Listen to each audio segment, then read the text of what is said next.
being Alex than me.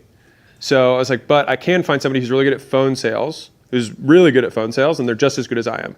Now, they're not going to be also as good at retention and strategy and ads, but they can be just as good at that.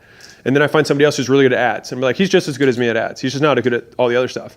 And so fundamentally, like when you scale in a company, that is how you replace key man risk. It's chopping the unicorn's horn off and saying, okay, well, I can find a rhinoceros. And then you're like, okay, now I just need a horse and I need some, fireflies to get the glitter. And there we go. It took 3 people to, replace my unicorn with things that are more readily available. And so you just chunk down what the skills that this one person has into component parts. And then you can teach those component parts much more easily.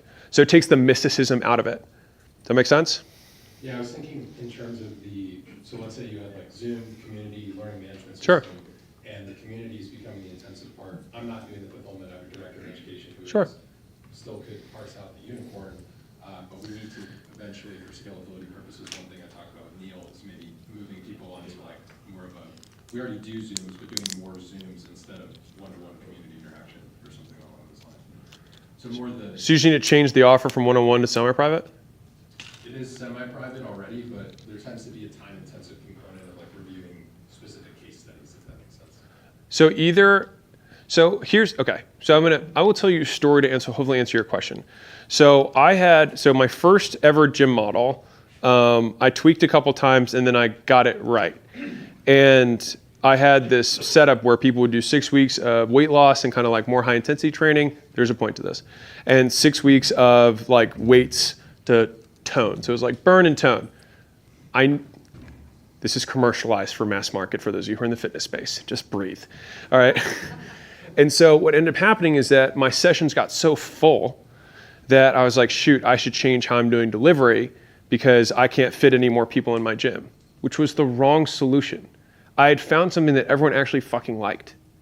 And so what I should have done was just more of that. And so you're in a situation where you're like, how do I scale delivery more? I don't think your delivery is unscalable. You just need more people to do that thing that people like. And so either do you have margin to support it? I could probably swing that in terms of just reallocating some of our expenses.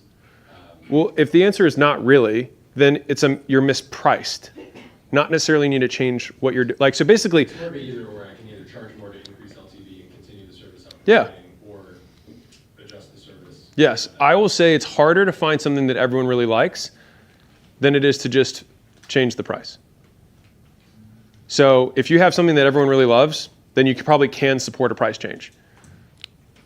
And so I want to make sure you're solving the right problem. Like, sure,